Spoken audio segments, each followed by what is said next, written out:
नमस्कार विद्यार्थी मित्रांनो, महाराष्ट्र अकॅडमीच्या ऑनलाईन प्लॅटफॉर्मवर सर्व विद्यार्थ्यांचं मनपूर्वक स्वागत आहे। तर बघा विद्यार्थी मित्रांनो, आजचा हा खास व्हिडिओ शेवटच्या 7 दिवसांमध्ये नेमकं करायचं काय याच्यासाठीचा व्हिडिओ आहे।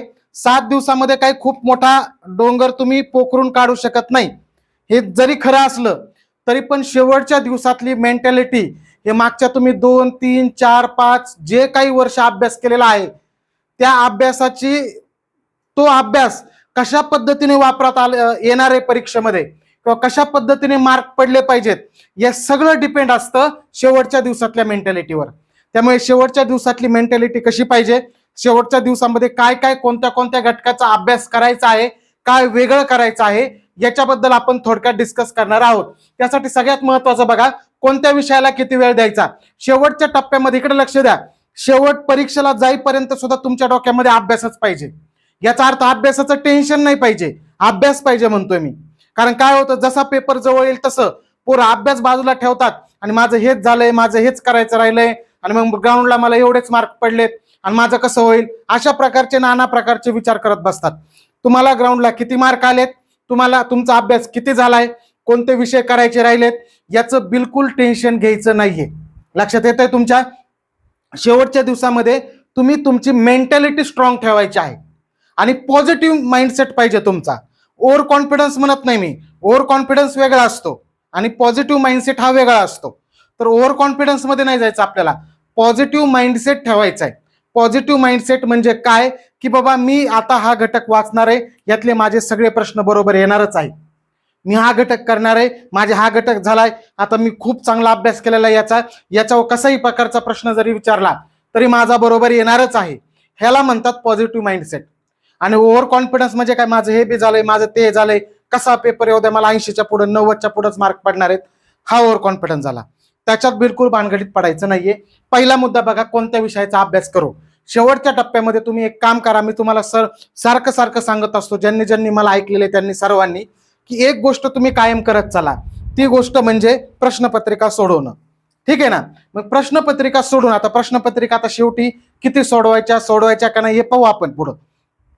पण तुम्ही प्रश्नपत्रिका आतापर्यंत सोडवल्यानंतर त्याचं अनालिसिस करणं गरजेचं आहे। अनालिसिस म्हणजे काय करणं गरजेचं आहे की बाबा रे, की कोणते प्रश्न, कोणत्या कोणत्या टॉपिकवरचे माझे प्रश्न चुकतायत, मग ते टॉपिक एकदा जाऊन बघा शेवटच्या टप्प्यामध्ये। अरे सारखं सारखं माझं उपराष्ट्रपतीचा प्रश्न 2-3दा आला आणि 2दा तर चुकला त्याचा, मी उपराष्ट्रपती जाऊन बघतो बरं काय आहे नेमकं त्याच्यामध्ये, बरोबर का? मला विज्ञानामध्ये सदिश राशी आणि आदिश राशी ह्याच्यात कन्फ्यूज होते, पटकन रिव्हिजन करतो बरं, किंवा शॉर्ट नोट्स मध्ये रिव्हिजन करतो। लक्षात अशा पद्धतीने आहे। लक्षात म्हणजे ज्या गोष्टी मला विटॅमिनचे नाव सारखं सारखं कन्फ्युजन होते, शेवटच्या टप्प्यामध्ये जाऊन मी विटॅमिनचे नाव, कोणत्या विटॅमिनचं नाव, रासायनिक नाव काय आहे, पटकन रिवाइज करतो बरं। म्हणजे शेवटच्या टप्प्यामध्ये विषयाला ठरवून तुम्ही वेळ देऊ नका, ज्या विषयातले जे घटक चुकतायत ते घटक करायचे आहेत। म्हणजे एखादा विषय, कदाचित कुणाचे गणिताचे जास्त प्रश्न चुकतायत तर त्यांनी शेवटच्या टप्प्यामध्ये गणिताचे सूत्र वगैरे बघणं गरजेचं आहे, बरोबर आहे का? कोणत्या विषयामध्ये सुद्धा कोणत्या टॉपिकवरचे प्रश्न सारखं चुकतायत, त्या टॉपिकमध्ये सूत्र काही असतील, नियम असतील, त्या नियमांना, सूत्रांना एकदा नजरेखालून घालणं गरजेचं आहे। म्हणजे असं निश्चित करू नका शेवटच्या टप्प्यामध्ये या विषयाला एवढा वेळ, त्या विषयाला तेवढा वेळ, हे पहिल्यांदा असतं। ज्यावेळेस तुमच्याकडे 2-4 महिने अभ्यासाला वेळ आहे तेव्हा या गोष्टी तुम्ही करू शकता। शेवटच्या टप्प्यामध्ये ते करायचं नाही। जे घटक माझे विसरतायत, ज्या घटकावरचे मार्क मी परीक्षा टेस्ट सोडवताना माझे जात आहेत, ते घटक मी रिवाइज करणार आहे, पुन्हा पुन्हा वाचणार आहे, समजून घेणार आहे, लक्षात ठेवण्यासाठी ट्रिक काही असेल तर ती ट्रिक तयार करणार आहे। या गोष्टी शेवटच्या टप्प्यात करायच्या असतात। म्हणजे इथं प्रत्येकाचा जो वेळ आहे हा वेळ कसा असणार आहे रे, वेगवेगळा असणार आहे। त्याच्यामुळं बिलकुल हे करत बसू नका, समजलं? वेळ कशावर ठरवायचा आहे, तुमचा कोणत्या घटकाचा अभ्यास झालेला आहे, कोणत्या घटकाचा झालेला नाहीये, त्याच्यावर हा वेळेचा माइंडसेट ठरवायचा। शेजारचा मित्र 6 तास मराठी घेऊन बसतोय म्हणून मी 6 तास घेणार आहे, शेजारचा मित्र 3 तास विज्ञान वाचतोय म्हणून मी 2 तास विज्ञान वाचणार आहे, असं बिलकुल करू नका। स्वतःच्या अभ्यास, स्वतःच्या मनाला प्रश्न विचारा, माझा कोणत्या घटकाचा अभ्यास झालेला आहे, कोणते घटक माझे अभ्यास केलाय पण सारखं सारखं विसरतायत, की ज्याच्यावर परीक्षेला प्रश्न विचारू शकतात, कारण की सारखं सारखं त्याच्यावरचे प्रश्न मी बघितलेले आहेत, ते घटक तुम्ही रिकॉल करायचे आहेत। शेवटी नवीन पुस्तक घेऊन सगळं, आता 8 दिवस पेपर राहिलाय आणि सगळं पुस्तकच 3-4दा वाचून काढतो, असं होणार नाहीये। आणि तुम्ही म्हणाल नाही पण माझं सगळ्याच पुस्तकाचा अभ्यास राहिलाय, मग मी काय करू? तर तू मग परीक्षाच देऊ नको ना. जर शेवटच्या आठवड्या येईपर्यंत तुझा सगळंच पुस्तक जर वाचायचं राहिलंय तर तू परीक्षाच देतो कशाला, जातोच कशाला. आलं लक्षात? म्हणजे लक्षात येतोय तुमचा अभ्यास अगोदर झालेला आहे तरच तुम्ही मग आठवड्याचं प्लॅनिंग करू शकता. पहिलाच काय अभ्यास नाही झालेला, पहिलाच जिंदगीचा खुळखुळा झालेला आहे, मग काही होणार नाही. लक्षात ठेवा. हा पहिला, कोणत्या विषयाला किती वेळ द्यायचा. नंतरचा मुद्दा बघा, वेळापत्रक. वेळापत्रक बनवायचं आहे का, तर नाही. कारण की वेळापत्रक बिलकुल शेवटच्या 7 दिवस वेळापत्रक हे नाहीच पाहिजे. मग मला अभ्यास आम्ही कसा करायचा, सकाळी उठल्यापासून ते रात्री झोपेपर्यंत जेवणाचा आणि ज्या नैसर्गिक क्रिया आहेत त्याचा वेळ सोडता बाकीचा पूर्ण वेळ शेवटच्या टप्प्यामध्ये अभ्यासाला घालायचा आहे. हसत खेळत अभ्यास करा, फ्रेश माइंडमध्ये अभ्यास करा, पण अभ्यास सोडून दुसऱ्या गोष्टी करायच्या नाहीत. म्हणजे वेळापत्रक तुमचं काय पाहिजे शेवटच्या आता ह्या 4-5 दिवस 5-6 दिवस जे काय तुमच्याकडे, ते सकाळी उठल्यापासून संध्याकाळपर्यंत जे जे माझे कच्चे दुवे आहेत अभ्यासातले, कच्चे दुवे म्हणजे ज्याचे ज्याचे मला विसरतंय, ज्याचे ज्याचे मला रिव्हिजन करणं गरजेचं आहे, असे जे कच्चे दुवे आहेत ते सगळे कच्चे दुवे मी कव्हर करणार आहे. आणि त्याच्यासाठी माझ्या या 5-6 दिवसातला संपूर्ण वेळ देणार आहे. मग विषयानुसार वेळापत्रक बनवायचंय का, नाही. कारण मी याच्या अगोदरच सांगितलं तुम्हाला, विषयानुसार काही करत बसायचं नाहीये. तुमच्यावर डिपेंड आहे किती वेळ द्यायचा. जर तुझं मराठीच्या सगळ्याच गोष्टी पाठ येतात, बरोबर आहे का, तर तू पुन्हा मराठीला 3-4 तास वेळ द्यायची काय गरज आहे का, नाही. बरोबर आहे का, हे लक्षात ठेवा. फक्त एक लक्षात ठेवा, शेवटच्या टप्प्यामध्ये जे घटक ज्या पुस्तकातून तुम्ही वाचलेले, ज्या पुस्तकातून तुम्ही वाचलेत सगळे घटक शेवटच्या 2 दिवसामधून फास्टमध्ये अंडरलाईन केलेले, गोल केलेले, ह्या गोष्टी सगळ्या शेवटच्या टप्प्यामध्ये रिकॉल करा. शेवटच्या 2-3 दिवसामध्ये पानं पलटेत चालायचे. हा काय काय इथं लाईन टू लाईन वाचायचं, नोट्स काढतो, पाठ करतो, असं नाही होत. याने अभ्यास कव्हर होत नाही एवढ्या कमी वेळेमध्ये. शेवटच्या 2-3 दिवसामध्ये काय करायचं, मी की जे काही बाबा वाचलेलं आहे, अगोदर जे काही वाचलेलं आहे, अंडरलाईन केलेले आहेत, काही पॉईंट काढलेत किंवा शॉर्ट नोट्स कोणी काढलेले असतील, मग त्या शॉर्ट नोट्सचा काय करायचं, नुसतं लिहून घ्यायच्या. शेवटच्या टप्प्यामध्ये सगळं रिवाइज करायचं. जे अगोदर वाचलेलं आहे तेच पुन्हा वाचायचंय. जे अगोदर ज्या पुस्तकातून वाचलेलं आहे त्याच पुस्तकातून वाचायचे. शेवटच्या 5-6 दिवसामध्ये नवीन प्रयोग काही करायचा नाही. नवीन प्रयोग करायचा कोणत्या 2 पुस्तकाबद्दल तुम्ही नवीन प्रयोग करू शकता त्याची माहिती मी सांगणार आहे तुम्हाला, की बाबा चला थोडं बोर झालंय तर हे पुस्तकं तुम्ही वाचू शकता म्हणून. हा लक्षात, ते पुढे बोलतो मी. पण मोठे पुस्तकं, ठोकळा वगैरे किंवा गणिताचं बुद्धिमत्ताचं पुस्तक आहे, मराठी व्याकरणचं आहे, नवीन कोणताही प्रयोग करू नका.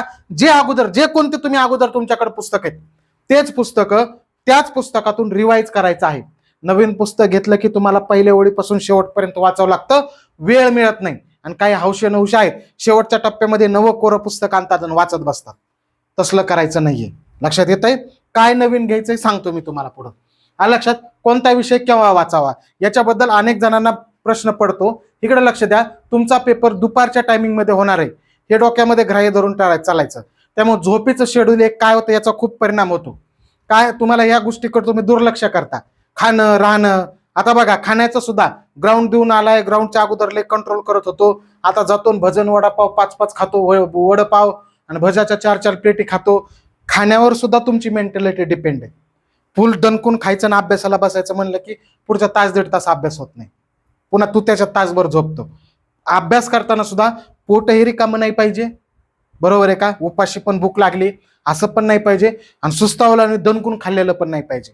मापात, की मला भूकही नाहीये आणि मी जास्त खाल्लेलं नाहीये. या मेंटॅलिटी अभ्यास फ्रेश राहतं, माइंड फ्रेश राहतं, धुंद येत नाही. ह्या खूप प्रॅक्टिकल गोष्टी येतात. त्याच्यामुळे ते शेवटच्या टप्प्यामध्ये बिलकुल तसं करू नका. कोणता विषय केव्हा वाचावा, तर दुपारच्या वेळेमध्ये झोपणं आता शक्यतो टाळायचं. संध्याकाळची झोप प्रॉपर घ्या.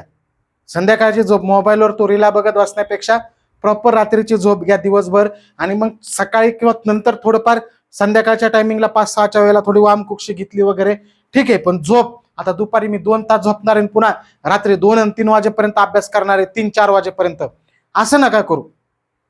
लक्षात येत आहे?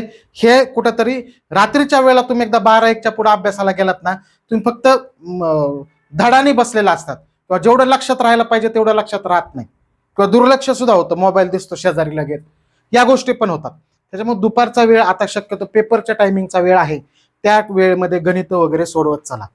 कारण की ते गणित वगैरे सोडवताना तुमचा माइंड सूत्र वगैरे आठवायला फ्रेश पाहिजे. झोपेत असल्यानंतर आठवत नाही लवकर. ह्या गोष्टी असतात, त्यामुळे ह्या गोष्टी सुद्धा शेवटच्या टप्प्यामध्ये लक्षात ठेवायच्या आहेत.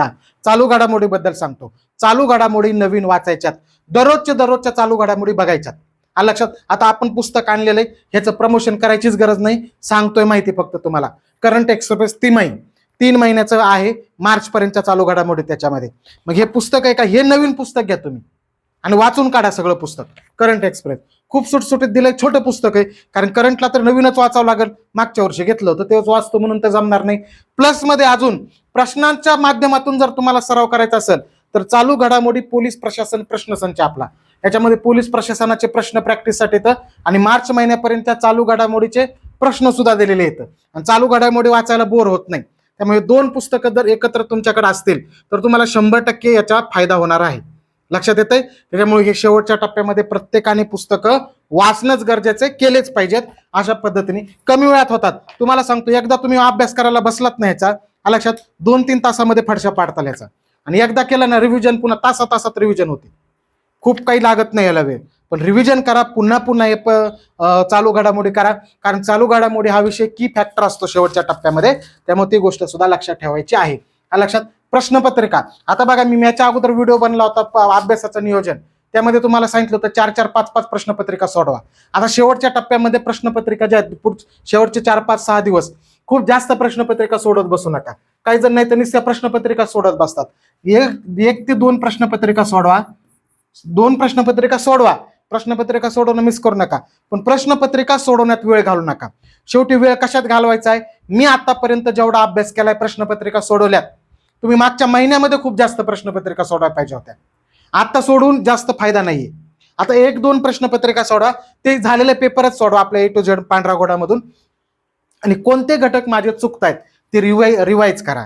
आता रिव्हिजनची वेळ आहे, म्हणजे प्रश्नांच्या सरावासाठी 200 ते 250 प्रश्न भरपूर होतात. हे लक्षात. रिव्हिजन करणं गरजेचं आहे. शेवटच्या टप्प्यामध्ये प्रश्नपत्रिकांचं प्रमाण कमी करायचं आता शेवटी 5-6 दिवसामध्ये. लक्षात येतंय. हा सुद्धा महत्वाचा मुद्दा आहे. अलग लक्षात. मी माझं मत सांगतोय, माझंच खरंय आणि मी सांगतोय तसंच तुम्ही यशस्वी होणार आहेत असं नाहीये. माझी मेंटॅलिटी काय म्हणते, मला काय वाटतं हे तुम्हाला सांगतो. तुम्हाला जर पटतच नसेल तर हे मास्तर काही बी सांगते म्हणा, सोडून द्या. तुमच्या पद्धतीने तुम्ही स्ट्रॅटेजी ठेवा.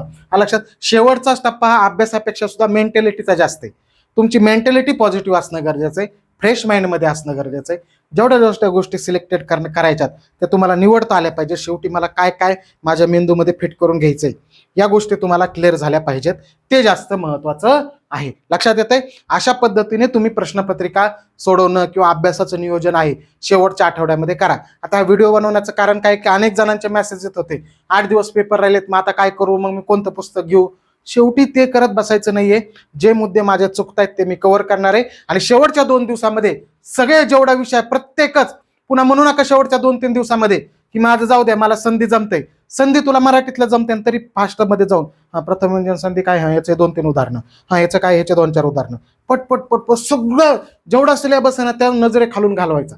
शेवटच्या टप्प्यामध्ये 2-3 दिवसामध्ये पूर्ण नजरे खालून गेला पाहिजे शेवटच्या 2-3 दिवसात. मग बघा तुमचा पेपर कशा पद्धतीने तुम्हाला पेपर तुम्ही सोडवता, चांगल्या पद्धतीने मार्क येतात तुम्हाला. हे लक्षात ठेवा. चालू घडामोडीला दररोज आता वेळ द्या. 1-1.5 तास दररोज चालू घडामोडी वाचत चाला. त्याला शेवटच्या टप्प्यात शेवटपर्यंतही चालू घडामोडी तुम्हाला कराव्याच लागणार आहेत. मग त्याला तर पर्याय नाहीये, ते रेग्युलरली करत चला. आणखी काही तुमचे प्रश्न असतील कमेंटमध्ये विचारा, नक्की तुमचे प्रश्न आपण सोडवण्याचं काम करणार आहोत. ठीक आहे. थांबूया या ठिकाणीच. धन्यवाद.